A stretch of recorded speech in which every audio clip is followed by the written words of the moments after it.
sejahtera bagi kita semua.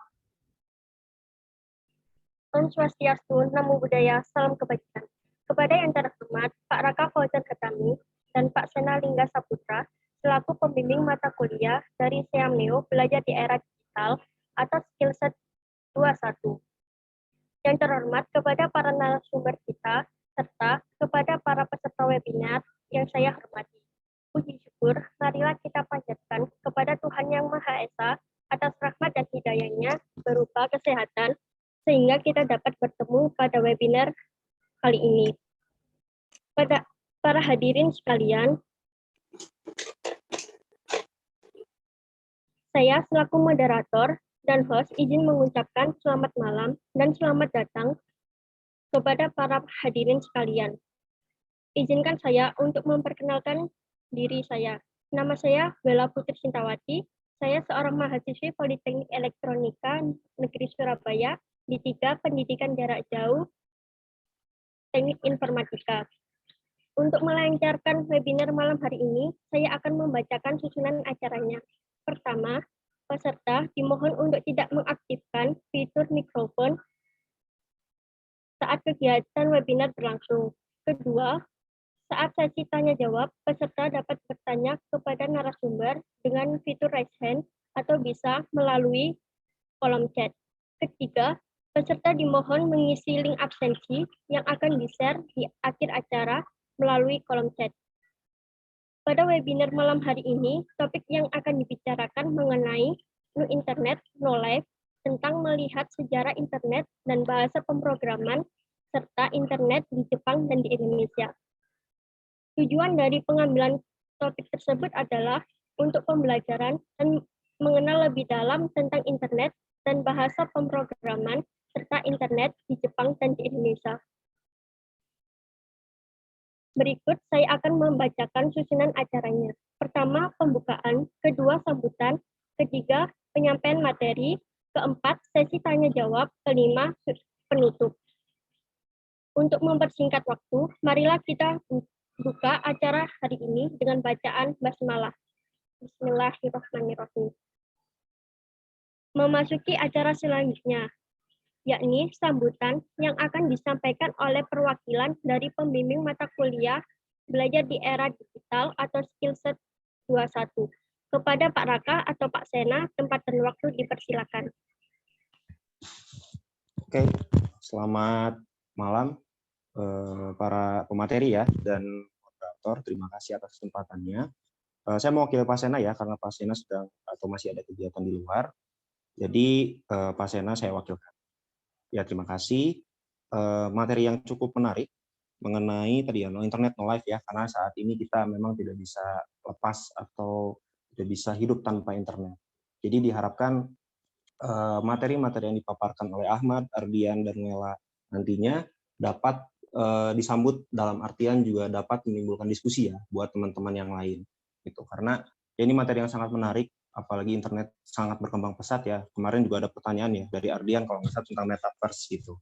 Jadi memang mungkin ini juga bisa jadi salah satu bahan diskusi ya buat teman-teman semua yang ada di sini, dan diharapkan balik lagi sekali lagi karena ini pertemuan terakhir, jadi teman-teman semua yang hadir khususnya yang baik yang mahasiswa atau mahasiswi yang sudah mengikuti perkuliahan dari awal sampai akhir, maupun juga di luar mahasiswa-mahasiswi ya yang mengikuti kegiatan ini dapat berdiskusi dengan baik gitu mengenai materi yang dipaparkan. Mungkin sekian dari saya. Terima kasih atas kesempatannya. Saya kembalikan ke Saudari Wela ya selaku moderator. Terima kasih. Terima kasih kepada Pak Raka atas sambutan yang disampaikan. Acara selanjutnya merupakan penyampaian materi dengan durasi maksimal 15 menit dari masing-masing pemateri.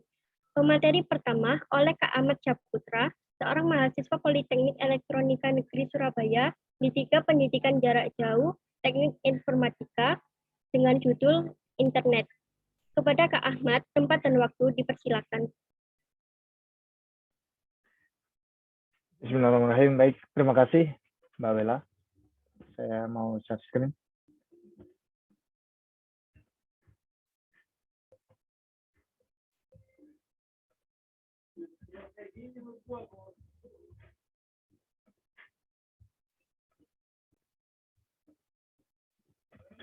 Ah, baik, terima kasih. Pada kesempatan kali ini saya akan membawakan tema internet, sebab akibat sejarah perbandingan di Indonesia dan Jepang. Baik, kita masuk yang pertama. Saya ada sedikit video, mungkin bisa dilihat. Assalamualaikum warahmatullahi wabarakatuh. Apakah suaranya kedengaran, Mbak Bella? Perkenalkan, saya Mas Saputra, mahasiswa PJJ D3 Teknik Informatika FENS. Saya ingin bertanya, apa yang kita buka ketika baru bangun tidur? Handphone. Benar bukan? Ketika kita ingin pergi kerja atau pergi keluar, ketinggalan handphone atau ketinggalan uang, pilih mana? Pasti kita pilih ketinggalan uang daripada ketinggalan handphone. Handphone sangat dekat dengan internet. Jika handphone tidak ada internet, untuk zaman sekarang rasanya mustahil. Handphone tidak berfungsi sebagaimana yang biasa kita gunakan. Terus, bagaimana kalau internet tiba-tiba menghilang? Penasaran? Jangan kemana-mana, saksikan webinar ini sampai selesai. Semoga bermanfaat. Pertanyaan yang sama, bagaimana kalau internet tiba-tiba hilang? Apa yang akan terjadi? Kita yang sangat ketergantungan dengan internet saat ini, apa-apa kemana-mana menggunakan handphone. Kalau handphone tidak ada internet, rasanya canggung atau tidak berfungsi sebagaimana yang biasa kita gunakan. Pasti kita akan panik, karena tidak bisa buka sosial media, tidak bisa cek Instagram, Facebook, tidak bisa juga pesan ojek online. Misalnya mau ke mana gitu, ke suatu tempat tidak bisa pesan ojek online. Kita lagi lapar, pengen pesan makanan tapi lagi mager. Nggak bisa pesan makanan lewat aplikasi karena tidak ada internet. Kemudian komunikasi jarak jauh sulit. Kita nggak bisa hubungi teman-teman yang ada di Jepang. Melihat gambar ya, maksudnya seperti video call, itu susah karena tidak ada internet.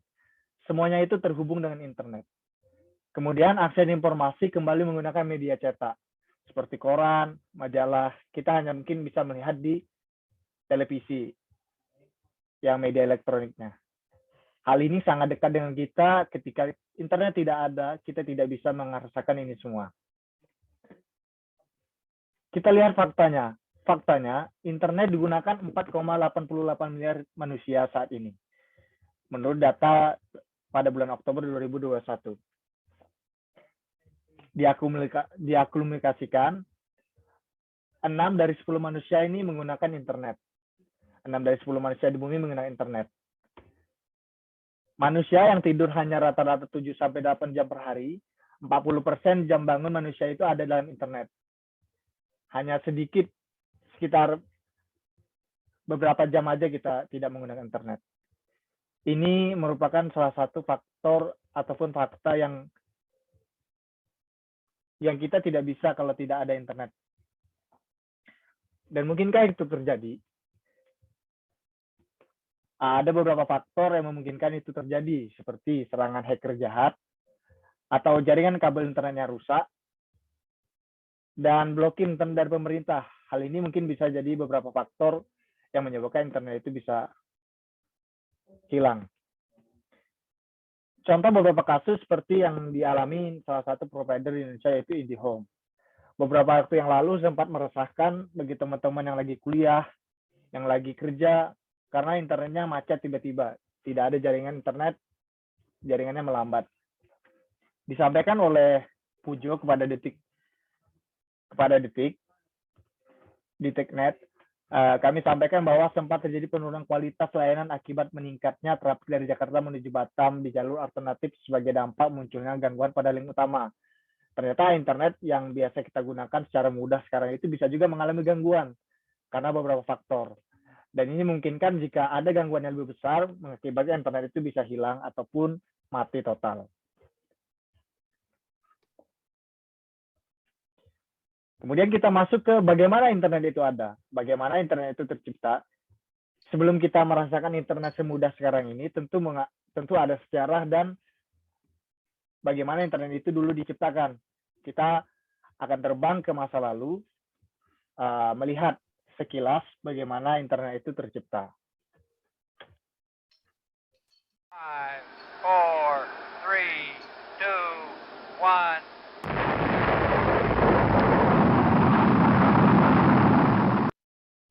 Oke, kita masuk tahun 1960, yang mana pada tahun ini email telah ada. Email digunakan menggunakan jaringan yang mungkin tidak banyak digunakan orang pada saat itu, tetapi email sudah digunakan untuk kepentingan militer seperti itu dan lain-lain. Kemudian pada tahun 1969, ini cikal bakal adanya internet. Jadi militer Amerika membuat program atau proyek yang bernama ARPANET, singkatan dari Advanced Research Project Agency Network. Tujuan awalnya dari program ini hanya untuk kepentingan militer Amerika Serikat. Tetapi proyek ini mendapatkan hasil tentang bagaimana software perangkat lunak komputer yang berbasis Unix itu dapat berpadu dengan hardware, dapat saling terhubung.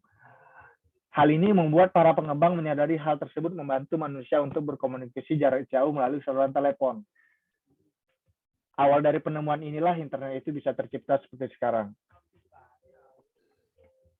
Kemudian pada tahun 1980-an, komputer pribadi itu mulai ramai digunakan oleh beberapa orang saja, tidak banyak orang yang menggunakan, termasuk di Indonesia, tetapi ini banyak digunakan.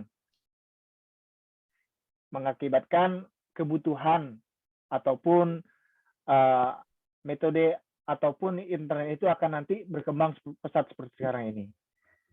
Kemudian pada tahun 1982, istilah internet digunakan. Internet itu kepanjangan dari Interconnection Network, atau dalam bahasa Indonesia itu jaringan yang saling terhubung. Kenapa kita bisa terhubung dari teman-teman yang jauh, keluarga yang jauh? Karena ada jaringan yang dihubungkan antara satu sama lain seluruh dunia ini, sehingga bisa terhubung dengan mudah. Kemudian tahun 1986, DNS atau Domain Name System ini digunakan. Mulai berfungsi dan digunakan. Fungsi DNS ini adalah menyamakan sistem pemberian nama alamat yang ada pada jaringan komputer. Sehingga kita tidak perlu lagi menginputkan IP address dalam suatu alamat karena telah ada Domain Name System ini. Kemudian pada 2000-an, internet berkembang pesat hingga sekarang. Kita bisa merasakan mudahnya dalam genggaman internet itu melalui berbagai macam perkembangan dan waktu yang lama. Sehingga saat ini kita bisa memetik dari para ilmuwan, para pengembang dahulu sehingga bisa pesat sampai sekarang ini. Sekian dari yang sejarah internet, kita masuk ke internet Jepang dan Indonesia. Jadi, menurut data dari datastatistika.com, pengguna internet di Indonesia itu kurang lebih 202,6 juta jiwa. Lebih banyak daripada di Jepang. Pengguna internet di Jepang itu hanya 117,4 juta jiwa. Lebih banyak. Indonesia menduduki peringkat keempat di dunia pengguna internet terbanyak. Tetapi di Jepang, persentase jumlah penduduk pengguna internet pada Januari 2001 menurut data reportal.com itu sebesar 93% dari penduduknya menggunakan internet. Kalah jauh dibanding Indonesia yang hanya 73,7% dari jumlah penduduk menggunakan internet. Sangat jauh berbeda. Berarti di Indonesia masih banyak orang-orang yang mungkin di pelosok yang tidak sampai internet, tidak menggunakan internet saat ini. Nyatanya dari data hanya 73,7% saja. Hal ini disampaikan oleh Kominfo Indonesia, itu dari tahun yang lalu, sekitar tahun 2020 ke 2021, pengguna internet di Indonesia itu meningkat sebanyak 11%, merupakan kemajuan yang pesat. Sedangkan kecepatan internet di Jepang itu lebih tinggi pada Indonesia. Jepang menduduki posisi nomor 44 di dunia dengan pada kecepatan internet mobile atau smartphone ini sebesar 40,89 Mbps. Sedangkan Indonesia pada penggunaan mobile, internetnya hanya 15,82 Mbps. Sangat berbeda jauh dengan penggunaan di Indonesia. Itu menggunakan internet lebih banyak pada Jepang. Tetapi dalam kecepatan internet di Indonesia itu lebih rendah dibandingkan Jepang. Mungkin ini perlu PR lagi untuk semoga Indonesia lebih baik lagi gitu ke depannya, karena dari penduduk aja Indonesia lebih besar pada Jepang, tetapi kecepatan internet, kebutuhan internetnya itu di bawah dari Jepang gitu, masih kecil. Sedangkan pada fixed broadband di Jepang itu menduduki posisi nomor 27, sekitar 93,26 Mbps. Sedangkan Indonesia pada fixed broadband itu hanya menduduki di bawah Jepang ya, peringkat 111 pada 20,13 Mbps, megabyte per second. Dan teknologi dan adanya internet itu hanyalah alat. Teknologi yang bisa kita nikmatin sekarang, internet yang bisa kita mudah dapatkan sekarang, itu hanyalah alat. Baik buruknya itu kita yang menentukan. Baik burukkah gitu. Tergantung kita yang menentukan. Karena kita yang punya kendali tentang handphone kita, internet kita yang punya kendali, sehingga mau kita gunakan untuk hal yang baik atau yang buruk, itu kita yang bisa mengelola. Mungkin sekian dari saya, penyampaian dari saya. Semoga bermanfaat. Kurang lebihnya saya mau maaf atau nanti kita diskusi lagi.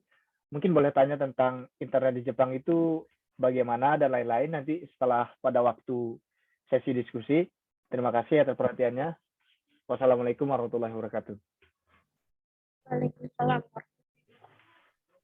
Terima kasih atas penyampaian materi oleh narasumber pertama. Selanjutnya, penyampaian materi kedua oleh Kak Ardian Ramananda Saputra, seorang mahasiswa Politeknik Elektronika Negeri Surabaya, D3 Pendidikan Jarak Jauh Teknik Informatika dengan judul Bahasa Pemrograman. Kepada Kak Ardian, tempat dan waktu dipersilakan.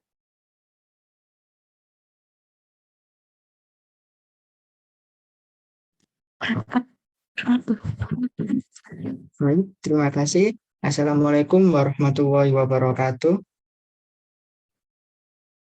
Apa suara saya terdengar? Iya, terdengar. Baik, izin share screen.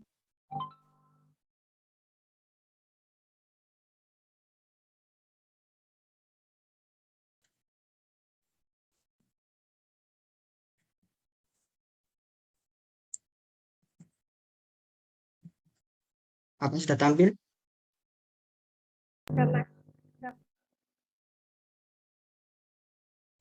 Baik, terima kasih kepada moderator dan terima kasih kepada rekan-rekan saya yang telah menjelaskan materi pertama. Pada kesempatan kali ini saya akan membahas tentang bahasa pemrograman. Sebelumnya saya mau tanya, apa kalian sudah tahu apa itu bahasa pemrograman? Jika belum tahu, mari simak materi berikut yang akan saya jelaskan. Tapi sebelum itu, saya akan memutar sedikit cuplikan video dari pidato Presiden Joko Widodo.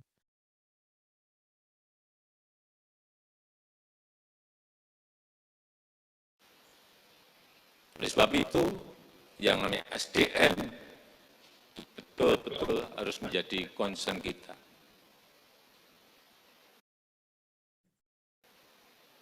Pendidikan tinggi kita ini harus memfasilitasi mahasiswa untuk mengembangkan talentanya.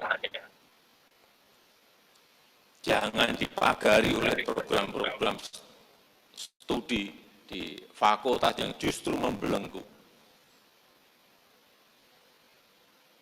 Karena semuanya nanti akan hybrid. Hybrid knowledge, hybrid skill, semuanya akan ke sana. Sehingga yang namanya mahasiswa itu harus paham semuanya, paham matematik, statistik, bahasa, ilmu komputer, dan bahasa itu bukan hanya bahasa Inggris saja. Bahasa coding ini lebih penting lagi ke depan.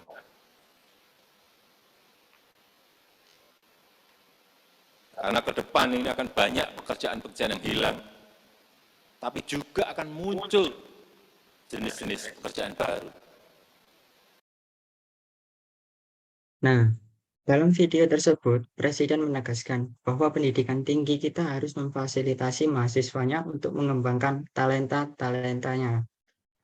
Dan ada sedikit pernyataan tadi yang menjelaskan bahwa bahasa itu bukan hanya sekedar bahasa Inggris saja, melainkan juga ada bahasa coding. Dan ini yang akan lebih penting untuk kedepannya. Kemudian di akhir pidato tadi disinggung sedikit tentang lapangan pekerjaan baru. Dan menurut saya ada sekitar 6 lapangan pekerjaan baru nantinya, yaitu yang pertama ada web application developer, kemudian ada database administrator, ada sistem analisis, ada network architect, kemudian ada information security analysis, dan juga ada IT support. Pengertian bahasa pemrograman. Bahasa program adalah sekumpulan instruksi yang diberikan kepada komputer untuk dapat melaksanakan tugas-tugas tertentu dalam menyelesaikan suatu permasalahan. Bahasa program ini berfungsi untuk memerintah komputer agar dapat mengolah data sesuai dengan langkah-langkah penyelesaian yang telah ditentukan oleh si pembuat atau si programmer tersebut. Dengan adanya bahasa pemrograman, memungkinkan seseorang programmer menentukan secara persis data itu diolah di mana dan kapan data itu diolah, data itu akan disimpan atau diteruskan, dan jenis langkah apa saja yang akan diambil dalam berbagai situasi. Tingkatan bahasa pemrograman. Tingkatan bahasa pemrograman ada 3. Ada low level, ada middle level, ada high level. Untuk bahasa program tingkat rendah ini berisi instruksi-instruksi yang ditujukan kepada komputer dengan menggunakan kode biner atau binary. Kode-kode tersebut akan langsung diterjemahkan oleh komputer tanpa harus melalui proses kompilasi. Kode biner itu biasanya terdiri dari angka 0 dan juga 1 saja. Kemudian ada bahasa program. Bahasa program tingkat menengah atau middle level. Bahasa program tingkat menengah ini adalah instruksi yang berupa kode mnemonik seperti add, subdiv, stoled, atau jmp, dan lainnya. Namun, dalam tingkat menengah ini harus diterjemahkan terlebih dahulu ke dalam bahasa mesin karena komputer hanya mengerti penggunaan bahasa mesin. Ketiga, atau tingkatan yang paling atas sendiri ada bahasa program tingkat tinggi atau high level language. Bahasa program tingkat ini berisi instruksi yang menggunakan bahasa alamiah yang dimengerti manusia, seperti bahasa Inggris maupun matematika. Tingkatan ini diciptakan untuk mengatasi kekurangan yang dimiliki bahasa tingkat menengah dan tingkat rendah. Bahasa-bahasa terpopuler ada JavaScript, ada SQL, ada Python, ada Java, ada PHP. Saya mengambil gambar ini dari Stack Overflow, yang dimana biasanya tempat diskusinya para programmer, biasanya di situ. Kenapa 5 bahasa ini termasuk 5 bahasa yang populer?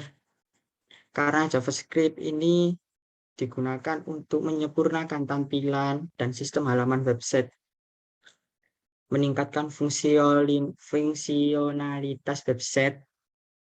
Makanya JavaScript ini sangat penting, apalagi biasanya digunakan untuk profesi front-end developer atau mengatasi bagian tampilan. Kemudian ada SQL atau Structured Query Language, adalah sebuah bahasa khusus yang digunakan ketika membuat maupun mengolah database dalam sebuah sistem profesi. Yang menangani bahasa ini biasanya adalah back-end developer dan full stack developer. Kemudian 3 ada Python. Python ini mirip seperti bahasa manusia. Tidak seperti bahasa lainnya yang susah dibaca maupun susah dipahami. Python ini biasanya digunakan untuk proyek artificial intelligence, untuk komputasi ilmiah maupun matematika lainnya. Kemudian ada Java. Keunggulan Java adalah bisa lintas platform, baik itu desktop, headset, maupun hingga mobile. Hingga terkadang ada perangkat pintar seperti microprocessor, itu pemrogramannya terbuat dari Java. Kemudian ada PHP atau Hypertext Preprocessor, adalah sebuah bahasa pemrograman server-side yang bersifat open source. Secara umum fungsi PHP ini digunakan untuk pengembangan website. Karena fleksibilitasnya yang tinggi, maka PHP masuk ke dalam jajaran bahasa terpopuler. Kemudian pembahasan framework. Apa kalian tahu apa itu framework? Framework adalah sebuah kerangka kerja yang digunakan untuk mengembangkan berbagai macam aplikasi. Aplikasi yang bisa dikembangkan dari framework biasanya berupa aplikasi berbasis desktop maupun aplikasi berbasis web. Framework berbeda dengan bahasa pemrograman. Ingat ya, beda. Framework merupakan pengembangan dari suatu bahasa pemrograman agar dapat digunakan secara lebih efisien dan cepat. Maka dari itu kebanyakan sudah dibuatkan semacam library khusus. Library khusus yang digunakan untuk mempermudah dalam proses pembuatan program. Tapi framework biasanya dapat berubah-ubah sesuai dengan ketentuan komunitas masing-masing, sedangkan bahasa pemrograman yang dijadikan dasar dari framework cenderung lebih tetap, tidak sering berubah-ubah. Keunggulan menggunakan framework, keamanan yang lebih terjamin, kemudian menghemat waktu. Nah, ini yang paling penting. Salah satu fitur terbaik dari framework adalah library yang menyediakan ratusan bahkan ribuan fungsi, sehingga developer bisa menambahkan ke proyek tanpa harus menulis kode dari awal. Tentunya hal ini membuat programmer dan developer menjadi lebih cepat dan efektif. Ketika mendukung kolaborasi, berkat standarisasi kodenya, framework sangat mendukung pengembangan aplikasi kolaboratif. Dengan standar kode yang sama, para developer bisa bekerja dengan lebih efektif. Kemudian dokumentasi yang terstruktur. Biasanya program yang dibuat dengan framework dengan tidak itu kelihatan. Jika dibuat dengan framework, biasanya terlihat lebih rapi dalam dokumentasinya. Framework terpopuler. Framework terpopuler untuk bahasa pemrograman PHP ada Laravel dan ada juga CI. Sebenarnya banyak sekali framework PHP ini, cuman biasanya dua ini yang paling unggul di bidangnya. Kemudian ada JavaScript, bahasa pemrograman JavaScript, ada React Native dan ada Vue.js. React biasanya bersifat eksplisit dalam penulisan kodenya, sedangkan Vue.js bersifat implisit. Jadi terserah programmernya mau memakai bahasa apa. Kemudian ada CSS, ada Bootstrap dan juga ada Tailwind. Ini yang paling akrab digunakan biasanya untuk front end itu adalah Bootstrap. Karena terkenal dengan kemudahan yang ditawarkan. Kita tinggal memanggil library-nya, maka akan otomatis muncul. Era web 2.0 to 3.0. Apa kalian mengetahui adanya revolusi web? Bukan hanya hewan atau tumbuhan saja yang bisa berevolusi. Web juga bisa berevolusi dong.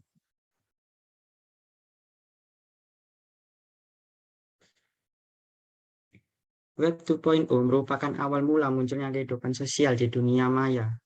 Contohnya adalah blog, YouTube, MySpace, Friendster, semua muncul pada era ini, pada era 2.0. Pengguna mulai dapat berinteraksi satu sama lain. Web 2.0 mengusung komunikasi dua arah yang tidak dapat dilakukan pada era web sebelumnya. Sekarang ini kita berada dalam era web 3.0. Konsep yang diusung pada web 3.0 adalah intelektualitas buatan atau artificial intelligence. Bukan hanya manusia saja yang berinteraksi satu sama lain, tetapi satu aplikasi dengan yang lainnya juga dapat berinteraksi. Web maupun aplikasi juga lebih memanjakan penggunanya. Perbedaan yang paling mencolok dari web 1.0 Web 2.0 dan Web 3.0 adalah kesan yang dirasakan pengguna. Pada Web 1.0, pengguna seakan hanya menjadi konsumen dari web tersebut. Sangat minim interaksi yang terjadi antara web dengan pengguna. Pada generasi kedua, pengguna sudah bisa mengalami pengalaman share, berbagi, atau berinteraksi dengan webnya. Munculnya sosial media, interaksi beberapa orang melalui Messenger maupun WhatsApp, dan lain-lain. Pada Web 3.0, kesan yang dirasakan pengguna adalah sesuatu yang live. Web 3.0 seakan menghadirkan atau dapat dibilang akan menggantikan dunia pengguna yang sesungguhnya. Dapat dilihat semakin tingginya intensitas pengguna internet di zaman sekarang.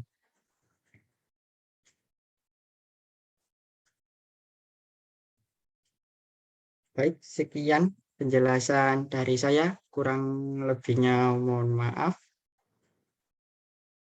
Saya kembalikan ke Mbak Moderator.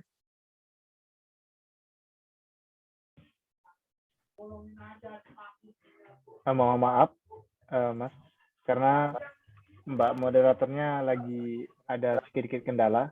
Insya Allah saya ambil alih. Terima kasih atas Mas Ardian atas pemaparan materinya tentang bahasa pemrograman.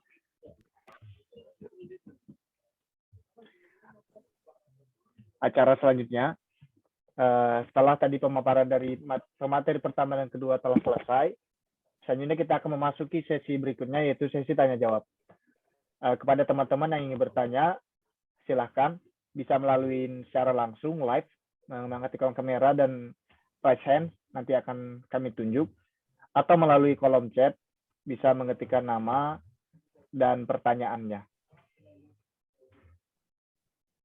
Silahkan. Mungkin ada yang ingin bertanya langsung, silakan raise hand.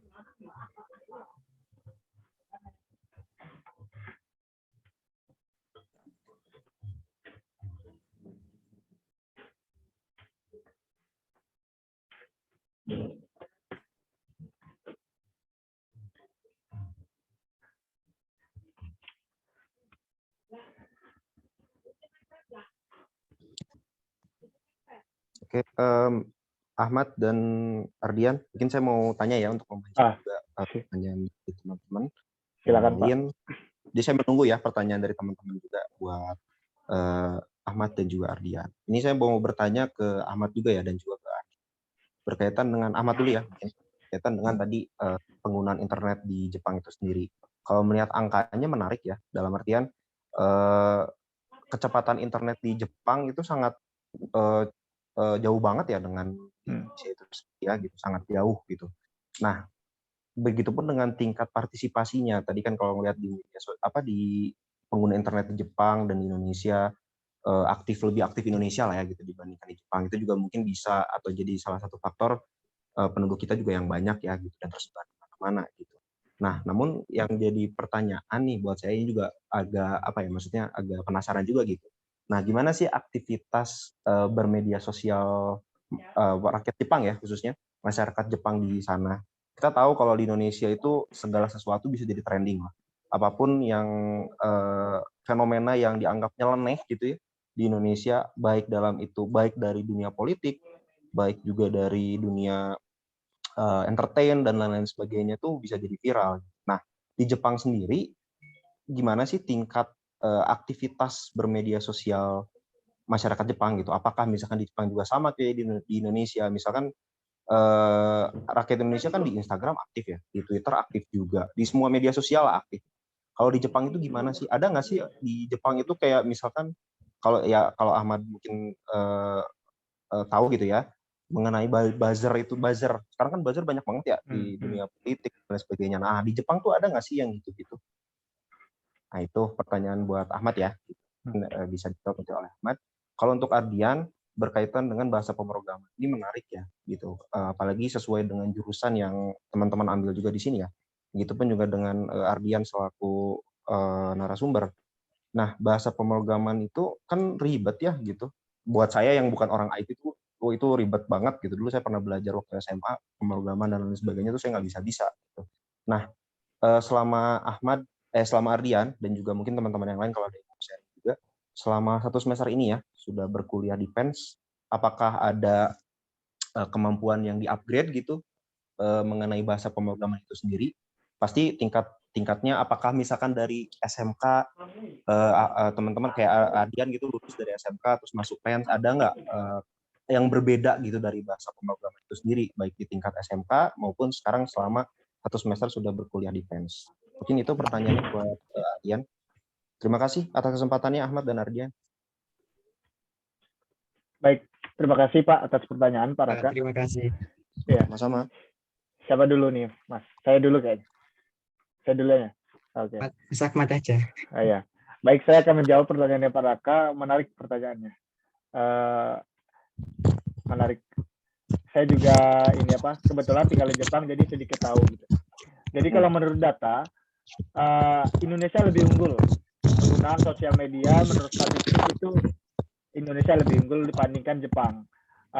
Pada Indonesia itu pengguna sosial media itu nyampe di angka 170 juta jiwa, sedangkan di Jepang hanya berkisar 90 juta jiwa. Jadi jauh sangat beda ya. Hanya saja di Jepang itu pengguna internet itu lebih lebih banyak dari total jumlah penduduk di Jepang.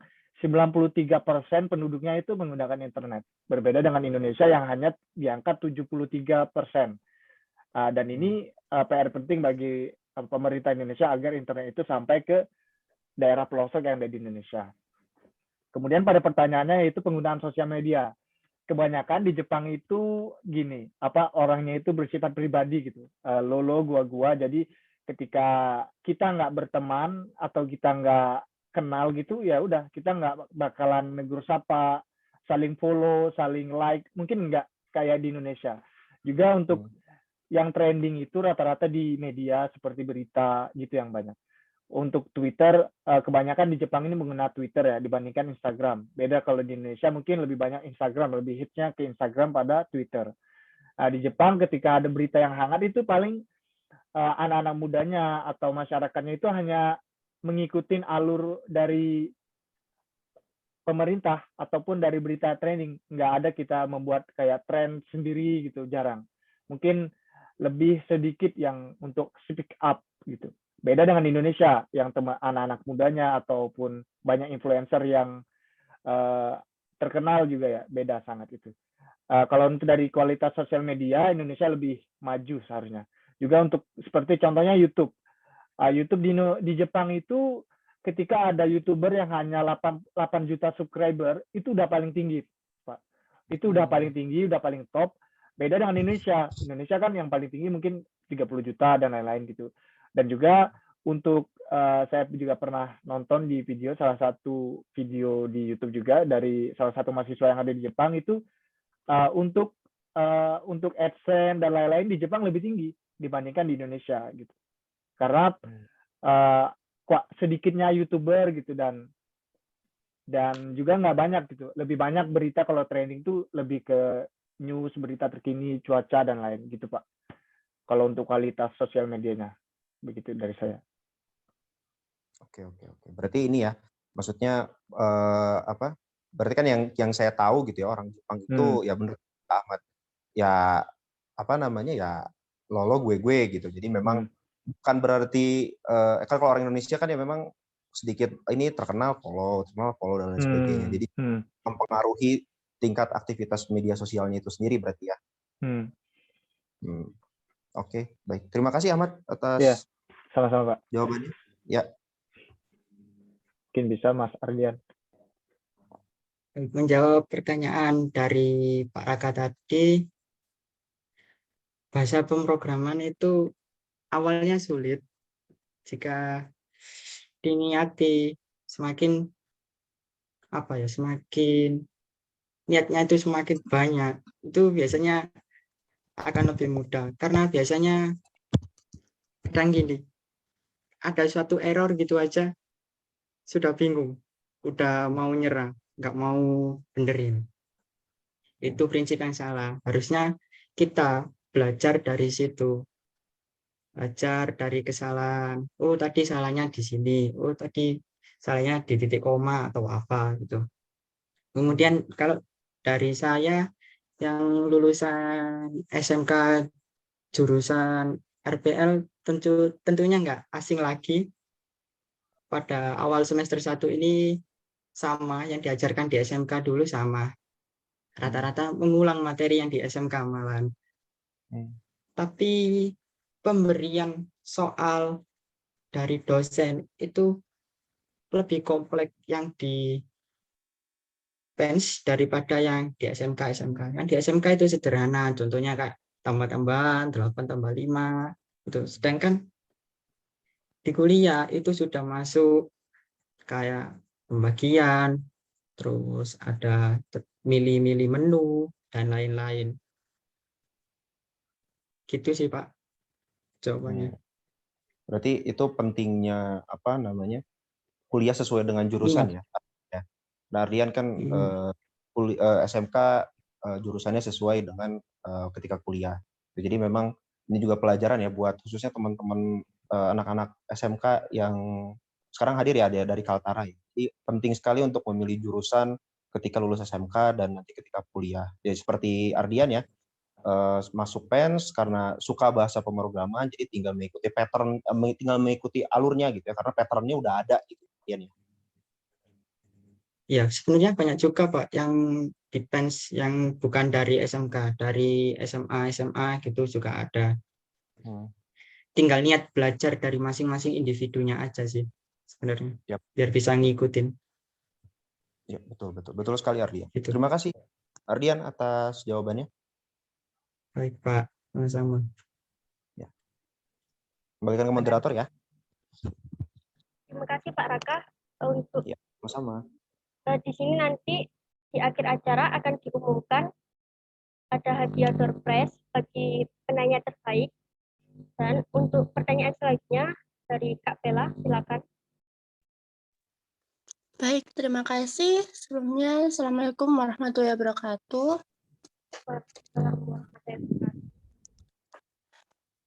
Sebelumnya, perkenalkan nama saya Bella.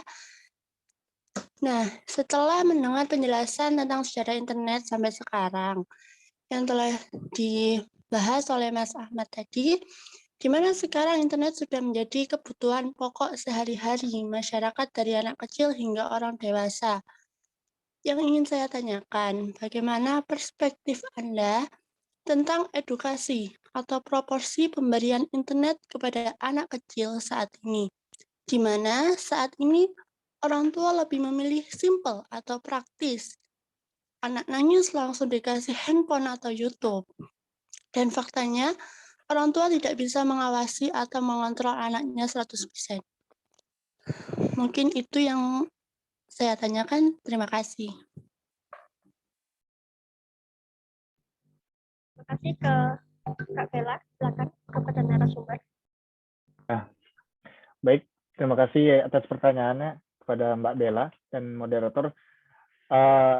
Kebetulan ini saya sebagai perspektif yang seseorang yang belum mempunyai anak gitu. Karena saya sendiri belum punya anak, jadi mungkin saya sedikit melihat. Jadi bagaimana internet itu sangat dikenalkan, sangat familiar gitu. Dalam kehidupan sendiri, ketika anak kita tahan untuk tidak menggunakan internet, contohnya, orang tua bersikeras untuk tidak menggunakan internet pada anaknya. Hanya saja tetangganya, mulai dari orang tuanya sendiri mungkin menggunakan internet. Dan ini sangat mungkin membuat anaknya itu keterbelakangan nantinya, atau iri dan sampai mungkin bisa hanya melihat saja gitu teman-temannya atau tetangganya menggunakan internet sedangkan dia tidak menggunakan internet. Mungkin salah satu caranya adalah dengan pengawasan. Pengawasan dalam artian orang tua bisa mengedukasi tentang anaknya bahwa mungkin kalau anaknya udah besar seperti remaja itu bisa dikasih tahu kayak hal ini nggak boleh dibuka atau nggak boleh diakses karena beberapa hal seperti yang dilarang. Mungkin itu orang tua punya caranya sendiri untuk menyampaikan informasi pada anaknya. Karena orang tua sangat dekat dengan anak kan, sangat tahu bagaimana anak ini supaya nurut ataupun mengerti apa yang orang tuanya bicarakan gitu. Kalau untuk anak yang masih kecil, mungkin bisa menggunakan, kalau untuk YouTube itu sekarang ada YouTube Kids gitu. Jadi di HP-nya dikhususkan untuk menggunakan YouTube Kids saja gitu. Jadi dalam YouTube Kids itu konten-kontennya hanya anak-anak gitu, seperti lagu-lagu atau apa-apa gitu. Kalau emang masih mungkin kalau anak kecil itu lebih ke games dan YouTube gitu. Mungkin kalau games bisa di-unlock gamenya atau internetnya dicopot, mungkin di-download dari pakai YouTube Premium gitu, bisa download YouTube-nya, download videonya yang hanya konten anak-anak, habis itu di-download. Kemudian orang tuanya menonaktifkan internetnya gitu kalau anaknya masih kecil, sehingga anaknya nggak bisa mengakses internet gitu. Paling tidak mengakses aplikasi seperti game dan lain. Mungkin untuk penggunaan gamenya itu harus ada ketegasan dari orang tua, seperti kedisiplinan gitu diajarkan. Gitu aja menurut saya. Mungkin dari Mas Ardian atau Mbak Bella ada tambahan? Teman dikit, biasanya di Play Store atau untuk pembatasan game itu sudah berlaku pembatasan juga di Play Store. Ada juga aplikasi Google yang diciptakan Google sendiri untuk mengawasi dan mengunci gadget anak-anak. Jadi orang tua tetap bisa memantau anak-anak melakukan apapun itu. Itu saja sih tambahnya. Terima kasih. Baik, terima kasih untuk Kak Bella atas pertanyaannya. Selanjutnya ke Kak Fatwa. Persilakan untuk pertanyaannya. Ya, Assalamualaikum warahmatullahi wabarakatuh. Perkenalkan, nama saya Fatwa Azhara dari Prodi Hubungan Internasional UINSA. Apa saya bisa menjadi seorang programmer? Dan apakah saya harus kuliah IT baru saya bisa menjadi seorang programmer handal? Baik, terima kasih. Wassalamualaikum warahmatullahi wabarakatuh. Waalaikumsalam warahmatullahi wabarakatuh. Terima kasih untuk pertanyaannya, Kak Fatwa. Dipersilakan untuk narasumber. Saya akan menjawab pertanyaan dari Fatwa Rizky Azhara ya, dari UINSA. Iya, Kak Fatwa Rizky Azhara. Untuk menjadi seorang programmer itu nggak perlu kuliah IT, biasanya belajar secara otodidak juga bisa. Programmer handal itu dilihatnya itu dari cara dia menyelesaikan suatu permasalahan. Itu kunci pentingnya menjadi programmer. Jika Anda atau Mbak Fatwa ini memiliki waktu luang, Anda dapat belajar pemrograman sedikit demi sedikit melalui Google maupun YouTube, tapi harus didasari dengan niat yang kuat ya. Bila perlu, Anda dapat ikut semacam bootcamp IT biasanya ada di sekitar atau di kota-kota, itu biasanya ada bootcamp. Itu biasanya ada yang berbayar, ada yang gratis, terserah kakak mau ikut yang mana. Sekali lagi saya tegaskan bahwa menjadi programmer tidak harus memiliki background pendidikan dari IT pula. Begitu kurang lebihnya.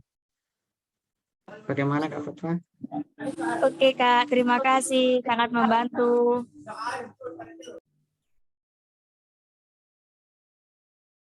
Terima kasih untuk Kak Fatwa atas pertanyaannya. Selanjutnya, Sama-sama, Kak. untuk pertanyaan yang di kolom chat dari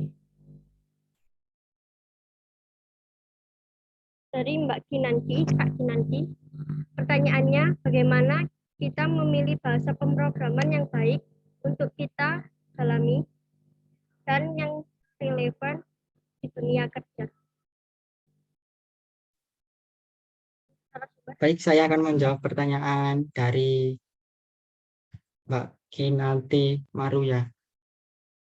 Bagaimana kita memilih bahasa pemrograman yang baik untuk kita dalami dan relevan di dunia kerja? Biasanya setiap tahun itu perkembangan itu berubah. Permintaan perusahaan terhadap suatu bahasa pemrograman itu juga akan ikut berubah. Jadi tergantung Mbak Kinanti ini maunya ke arah mana, ke arah front end atau ke arah back end. Kalau ke arah front end biasanya lebih ditekankan ke HTML, CSS, kemudian ada JavaScript, begitu. Kalau back-end biasanya pakai Python, Java, dan juga ada SQL tadi.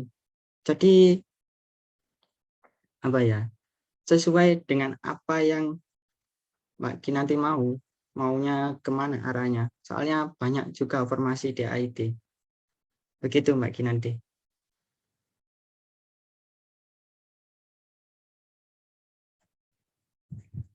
Bagaimana untuk nanti untuk jawabannya?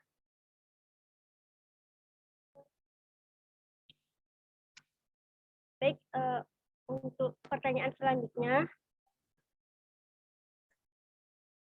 dari Risa Fitriana dari Jombang mau bertanya, hal-hal yang perlu disiapkan sebelum membuat suatu aplikasi web atau aplikasi Android itu apa saja ya? Untuk narasumber dipersilakan untuk menjawab.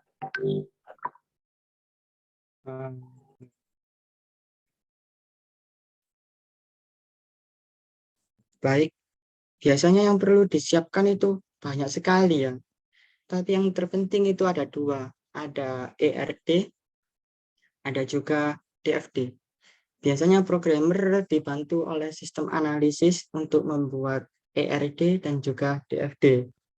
ERD itu apa sih? ERD itu relationship diagram, biasanya digunakan untuk menjalankan dokumentasi data yang ada dalam suatu database dengan cara melakukan analisis dan identifikasi pada setiap objek.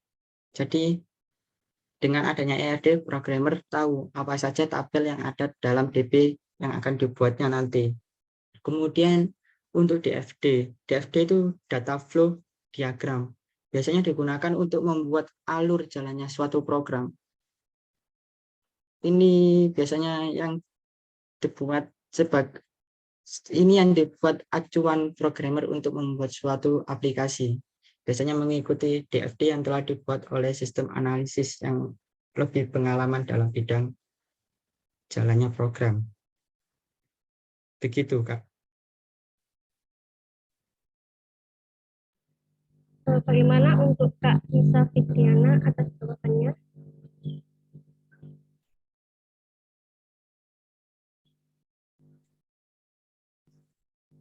Untuk pertanyaan selanjutnya, ini dari Muhammad Didin.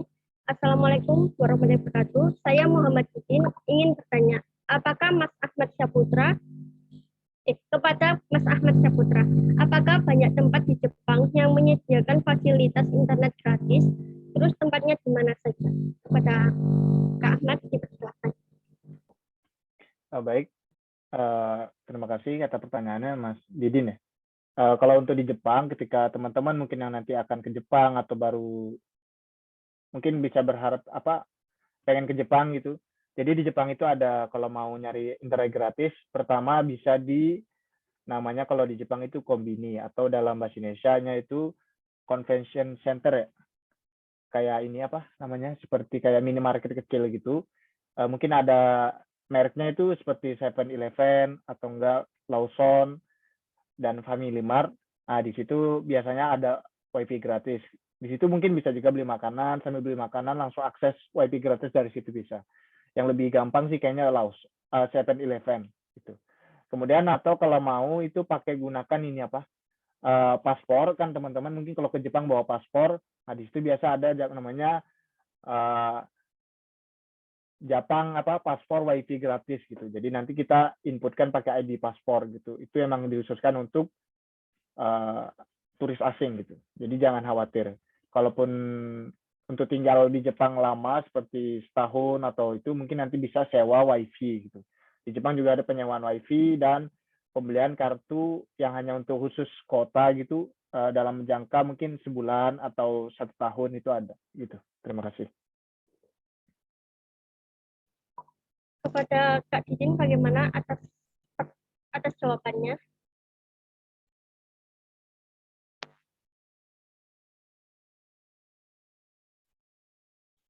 Untuk pertanyaan selanjutnya dari Anissa Salsabila. Pertanyaannya, Assalamualaikum warahmatullahi wabarakatuh. Saya Anissa Salsabila, izin bertanya. Apa perbedaan spesifik antara internet di Jepang dan di Indonesia? Terima kasih. Baik, terima kasih. Mungkin yang kalau kita melihat yang jauh membedakan itu hanya dari ini, pertama kecepatan. Kecepatan internet di Jepang mungkin lebih cepat pada Indonesia, dan itu sangat membantu dalam kualitas kayak kita mau belajar, download, ataupun upload video, dan lain-lain gitu. Dan juga untuk di Jepang itu rata-rata dimanapun itu internetnya nyampai gitu. Mungkin ada beberapa tempat yang nggak nyampe seperti di gunung dan lain-lain, tapi rata-rata untuk itu mudah kita akses dan juga mudah kita temukan seperti tadi, seperti wifi gratis itu mudah kita temukan. Dan kalau kita pun mau bepergian, kita mau naik kereta, di kereta juga ada wifi gratis dan itu sangat kita sangat dimudahkan ketika di Jepang. Begitu, Mbak. Bagaimana untuk Kak Anissa Sofsapila atas jawabannya?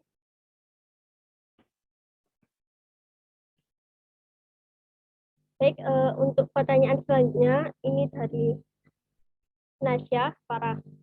Saya Nasya Farah dari SMK Negeri 2 Mojokerto. Saya sangat tertarik dengan penjelasan Anda tentang Java. Jika saya ingin belajar, apa saja yang perlu disiapkan? Silakan. Baik, terima kasih atas pertanyaan dari Kak Nasya Farah. Untuk pemrograman Java yang dibutuhkan biasanya ada JDK, yaitu Java Development Kit. Ini semacam peralatan yang wajib ada biasanya.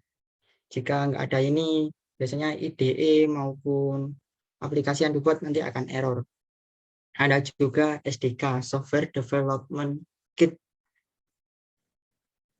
Terus ada IDE. IDE ini biasanya ada NetBeans, Eclipse, atau Android Studio. Tapi perlu diingat bahwa setiap IDE dengan JDK atau SDK itu harus sesuai dengan ketentuan yang telah ditetapkan. Contohnya, JDK-nya Android, kita buat untuk desktop, nggak bisa. Jadi kalau untuk Android, ya harus JDK-nya Android. Kalau untuk JDK-nya desktop, ya untuk desktop. Tapi secara pemrograman, secara bahasa yang diketikkan itu sama. Dan untuk permulaan belajar, biasanya itu memahami dulu sifat OOP. OOP itu Object Oriented Programming. Kalian harus memahami ini karena ini adalah dasar dari Java tersebut.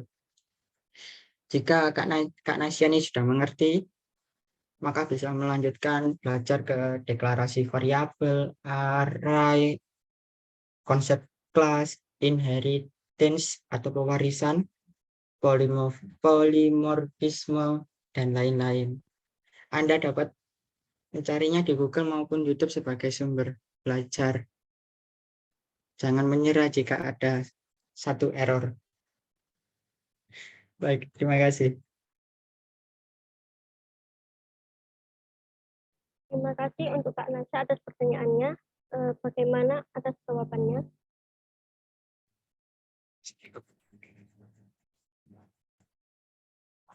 Baik, untuk pertanyaan selanjutnya dari Gusti Setman. Assalamualaikum warahmatullahi wabarakatuh. Saya Gusti Setman. Ingin bertanya kepada Mas Ardian, apa keunggulan kita mempelajari ilmu pemrograman selain ilmu yang lain? Dipersilakan untuk Baik. Mas Ardian. Baik, terima kasih atas pertanyaan dari Mas Gusri. Keunggulan bahasa pemrograman itu kita lihat gini aja dulu. Perkembangan aplikasi, perkembangan gadget, perkembangan internet itu sangat cepat sekali. Sekarang ini banyak pilihan aplikasi-aplikasi yang memanjakan para penggunanya, yang memudahkan penggunanya. Itulah salah satu contoh pentingnya belajar bahasa pemrograman. Kita juga bisa mendapatkan uang dari belajar bahasa pemrograman tadi. Tentunya dengan membuat suatu aplikasi tadi kita upload di Google Play Store, dengan berapa ribu download kita dapat duit, kita dapat uang, kayak gitu.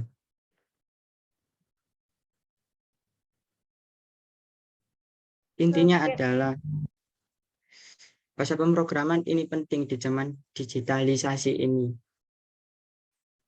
Karena itu tadi mengikuti tren perkembangan aplikasi yang sangat banyak sekali macamnya, baik itu di desktop maupun di mobile maupun itu di web. Sekarang yang lagi tren itu adalah web dan aplikasi berbasis Android. Terima kasih. Bagaimana atas jawabannya untuk Mas Gusti? Selanjutnya untuk Pak Sena, dipersilakan. Ya, baik. Terima kasih kepada Mbak Moderator ya, pada Mbak Wela dan para narasumber. Yang saya ingin tanyakan mungkin tadi lebih kepada berkaitan dengan apa yang disampaikan oleh Mas Ahmad terkait internet ya. Mungkin sedikit saja karena keinginan tahu saya, kebetulan kan di sana Mas Ahmad merantau lah ya, bisa dibilang ya, di Jepang. Kira-kira untuk cost internet gitu ya, kira-kira dibandingkan dengan Indonesia masih jauh nggak gitu? Apakah lebih murah atau bisa dikatakan selama Mas Ahmad di sana lebih mahal gitu? Karena pengalaman saya dari 2 negara ya waktu itu saya, tapi namun kebetulan masih Asia Tenggara lah, yaitu Thailand sama Singapura. Itu kalau saya bandingkan dengan Indonesia, Indonesia masih jauh lebih murah gitu. Dulu saya di Thailand aja itu ngambil paket yang 2 giga itu bisa 80 ribuan gitu ya. Sedangkan di Indonesia kita dengan modal ya 50 ribu juga sudah dapat puluhan giga. Nah ini kalau di Jepang seperti apa gitu? Mungkin itu aja sih dari saya. Terima kasih Mbak Moderator. Terima kasih Pak Sena atas pertanyaannya. Dipersilakan untuk Mas Ahmad. Ya, terima kasih Pak Sena. Kalau untuk di Jepang itu relatif lebih tinggi pada Indonesia, Pak. Sama mungkin di beberapa negara yang pernah Pak Sena kunjungin ya. Kalau di Jepang kisaran 5 sampai 700 ribu rupiah itu 1 bulan. Jadi pakai paket gitu, 1 bulan. Rata-rata di Jepang itu unlimited gitu. Jadi jaringannya unlimited juga biayanya segitu gitu. Juga ada banyak macamnya, ada kayak kalau saya dulu menggunakan ini WiFi Pocket. Jadi WiFi-nya itu bisa dibawa kemana-mana, bisa digunakan lebih dari 1 orang gitu. Karena waktu itu saya nggak pengen pakai kartu SIM gitu. Kalau untuk di Jepang itu kalau kita mau beli SIM card itu pakai kontrak. Sama halnya juga dengan WiFi Pocket yang saya gunakan itu pakai kontrak. Jadi kita kontraknya bisa 1 tahun atau 3 tahun gitu. Jadi ketika kita belum sampai kontrak tapi mau ngembaliin itu biasa kena cash. Kenapa? Kena biaya denda gitu. Dan juga kalau begitu sih. Juga kalau untuk rata-rata kalau orang Jepang itu dia langsung handphone. Jadi provider di Jepang itu menyediakan layanan kalau kita mau kontrak gitu, dia biasanya langsung ada menyediakan handphonenya gitu. Jadi handphonenya itu khusus digunakan untuk provider yang dia gunakan, misalnya CDMA lagi kali ya? Ya gitu Pak. Jadi langsung dipatenkan gitu, langsung khusus untuk ini, dan juga lumayan banyak yang terkenal gitu providernya. Jadi rata-rata orang Jepang menggunakan kayak gitu. Kalau saya sih kalau di Jepang itu biasa beli HP-nya nggak langsung ke tempat ininya sih, nggak langsung ke tempat provider itu, karena rata-rata kalau kita beli di situ HP itu susah untuk digunakan di Indonesia gitu. Nggak bisa, harus di unlock dulu baru bisa digunakan. Jadi saya memilihnya kayak belinya di toko Indonesia, orang Indonesia yang ada di Jepang itu banyak, misalnya bekas dan lain-lain itu udah SIM free gitu, jadi bisa digunakan di berbagai macam negara gitu, termasuk Indonesia gitu Pak.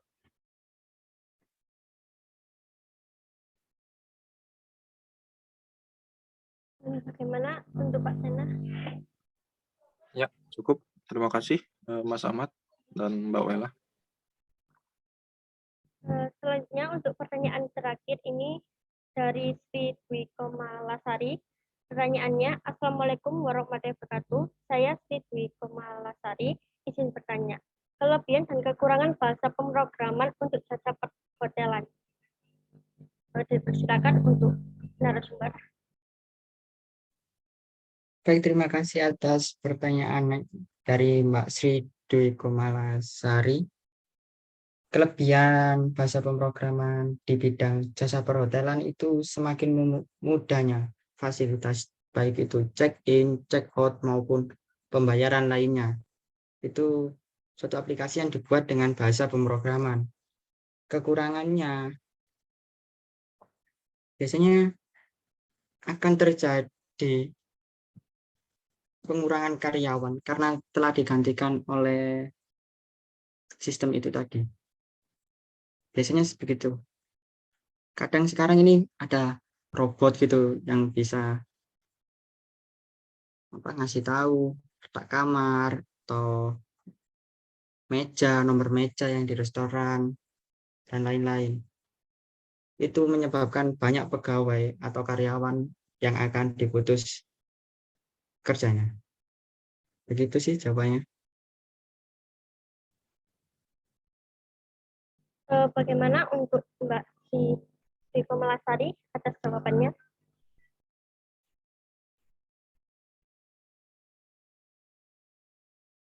Selanjutnya,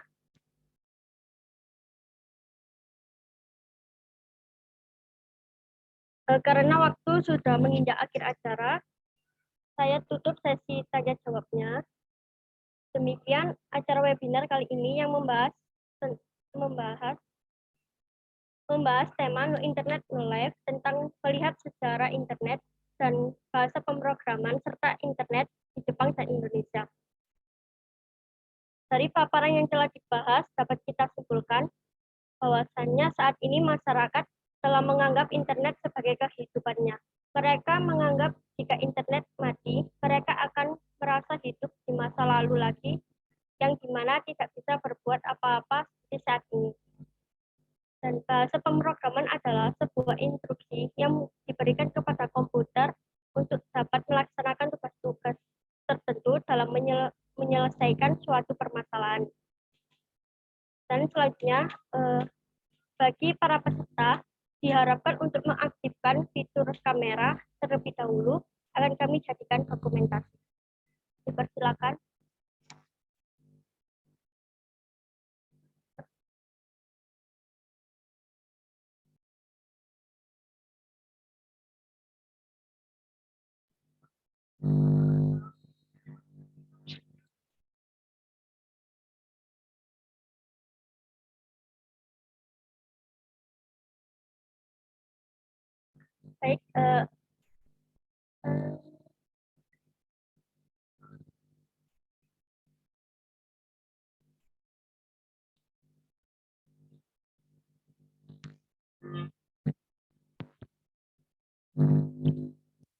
Baik, akan saya ambil untuk dokumentasi ya.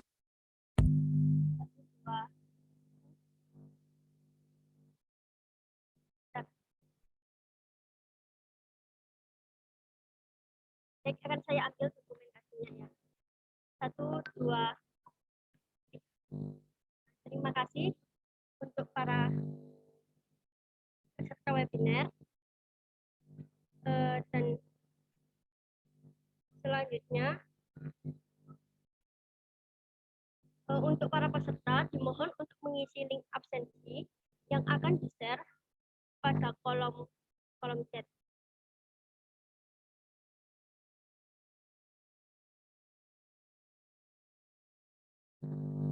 Dan karena waktu sudah menginjak akhir acara, di sini saya akan mengumumkan peserta webinar yang mendapatkan hadiah surprise dengan penanya terbaik. Untuk pemenangnya, yang pertama yaitu Kak Bella. Yang pertama yaitu Kak Bella, kedua Kak Kinanti, ketiga Kak Nasya, keempat Kak Busri, dan kelima dari Kak Anissa Salsabila. Untuk para pemenang diharapkan untuk mengisi link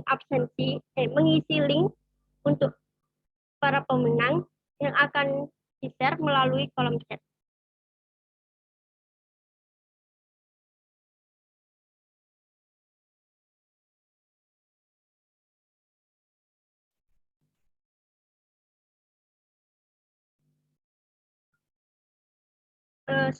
webinar telah selesai.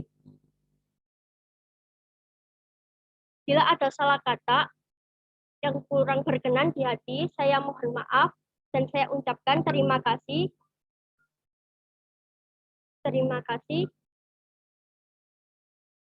kepada Pak Raka dan Pak Sena, dan terima kasih kepada narasumber, terima kasih kepada para peserta webinar. Akhir kata, saya selaku moderator dan host undur diri. Terima kasih. Wassalamualaikum warahmatullahi wabarakatuh. Dan jangan lupa untuk mengisi link absen. Waalaikumsalam warahmatullahi wabarakatuh. Oke. Terima kasih banyak kelompok hari ini ya, atas nama Ahmad, Buela, dan Ardian. Terima kasih banyak, materinya sangat menarik, sangat juga memancing diskusi ya dari teman-teman yang lain, dan mungkin nanti materinya juga bisa di-share ya nanti di kumpulan tugas ya. Gitu. Terima kasih banyak ya atas presentasinya hari ini. Lalu juga menarik tadi mengenai internet dan juga belajar pemrograman ya dari Ahmad dan Ardian. Internet berarti kalau di sana berarti nggak ada ini ya, Ahmad, nggak ada apa SMS nyasar kayak di Indonesia ya, yang nawarin fintech, produk dan lain-lain, kayaknya nggak ada ya di situ ya. Alhamdulillah nggak ada, Pak. Ya, itu soalnya sangat mengganggu sekali ya gitu, dan mungkin ya suatu saat semoga internet di Indonesia bisa kayak di Jepang ya gitu. Apalagi khususnya tentang kecepatan. Karena sekarang semua serba digital, semua serba cepat, dan memang mengharuskan kita untuk lebih cepat lagi gitu bergeraknya dibandingkan beberapa tahun yang lalu. Gitu. Jadi materi yang sangat menarik dari Ahmad dan Ardian, dan semoga juga teman-teman yang hadir pada hari ini, baik peserta kelas kita maupun juga teman-teman yang lain bisa dapat belajar pemrograman juga gitu. Karena sangat menarik, dan itu tadi seperti yang dipaparkan oleh Pak Jokowi ya, itu sangat bahasa coding itu sangat dibutuhkan gitu dalam rentang waktu bahkan nggak nyampe 5 tahun, mungkin 2 atau 3 tahun ke depan juga kita semua harus dipaksa paham untuk bisa coding gitu. Nah, sebagai penutup ya, terima kasih telah hadir ya selama kurang lebih 3 sampai 4 bulan terakhir ya, kita bersama dari bulan September sampai akhir Desember ini. Terima kasih banyak atas partisipasinya, terima kasih banyak atas kehadirannya, terima kasih banyak atas tugas-tugas, keaktifan yang sudah saya dan Pak Sena berikan ke kalian, dan kalian menyambut baik itu materi-materi yang kita paparkan. Nah, karena sebagai penjelasan di awal ya, kita kan ada pengumpulan tugas yang harus dikumpulkan oleh teman-teman semua yang sudah hadir, yang sudah presentasi dari awal sampai akhir. Nah, saya akan lampirkan link pengumpulan tugasnya ya di Google Form di sini. Bentar. Udah masuk ya di kolom chat. Nah, karena ini kelompok terakhir, Ahmad, Wela, dan Ardian pasti kan nggak mungkin bikin laporannya besok jadi gitu. Jadi kita kasih waktu buat teman-temannya juga yang lain. Batas pengumpulan tugasnya itu sampai tanggal 30 Desember ya, yang artinya 1 minggu ke depan. Jadi mohon dilengkapi data-data yang dibutuhkan, data-data yang diharuskan atau diwajibkan oleh saya dan Pak Sena sebagai bahan pertimbangan atau bahan penilaian teman-teman semua. Yang mana nanti nilai akhirnya insya Allah kalau nggak awal Januari atau pertengahan Januari ya, pertengahan bulan depan nanti akan kita share ke teman-teman semua itu. Gitu. Jadi bisa dicek ya di link pengumpulan tugasnya. Yang ngumpulin tugas nggak perlu semuanya, jadi perwakilan kelompoknya aja 1 orang. Yang mana nanti perwakilan kelompoknya itu harus menuliskan ya nama-nama anggota kelompok di situ. Gitu. Pak Sena, mungkin ada tambahan? Ya, baik. Terima kasih, Pak Raka. Jadi ini kita pertemuan terakhir ya, Pak Raka ya? Ya, betul. Sudah kuliah skill set 21 ini. Di sini juga saya ucapkan terima kasih kepada teman-teman atas partisipasinya mengikuti perkuliahan skill set 21. Yakin teman-teman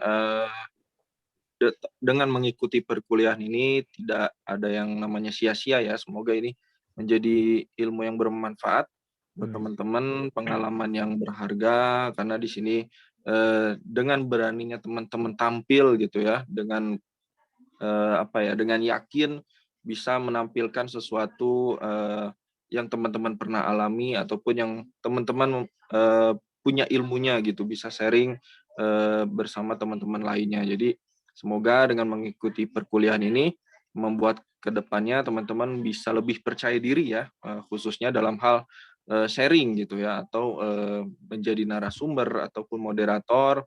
Ini suatu skill lah, khususnya di saat pandemi saat ini kita emang tidak terlepas dari yang namanya video conference ya, seperti yang kita lakukan saat ini. Jadi semoga kedepannya dengan telah mengikuti perkuliahan kali ini bisa diterapkan lebih maksimal lagi oleh teman-teman.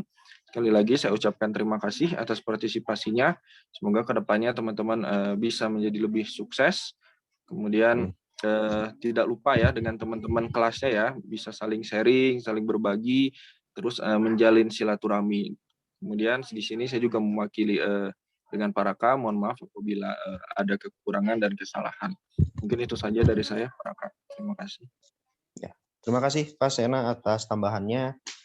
Terima kasih juga ya buat teman-teman yang sudah hadir. Mungkin ada pertanyaan terkait tugas yang nanti teman-teman harus kumpulkan di minggu depan. Kalau ada yang mau ditanyakan, dipersilahkan.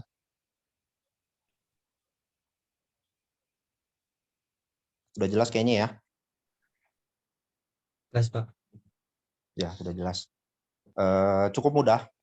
Seperti biasa kalian isi absensi ya, jadi pengumpulan tugas nanti kalian tinggal upload aja hal-hal yang kita butuhkan atau hal-hal yang harus kalian penuhi gitu untuk sebagai indikator penilaian. Gitu. Ya, izin menambahkan juga tadi Pak Sena ya. Terima kasih banyak sekali lagi saya aturkan kepada teman-teman sudah hadir, sudah bersama selama 3-4 bulan terakhir. Semoga kita bisa bertemu lagi di lain kesempatan.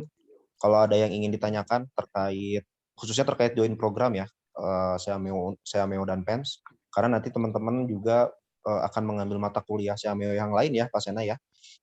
Gitu. Jadi memang kita mungkin akan terus kontak-kontakan juga gitu. Jadi memang kalau ada yang ingin ditanyakan khususnya berkaitan dengan join program Seameo dan PENS dan mata kuliah apa nanti yang akan teman-teman ambil di semester depan, bisa ditanyakan ke saya dan atau Pak Sena juga gitu. Jadi terima kasih sekali lagi saya aturkan, terima kasih banyak atas partisipasinya.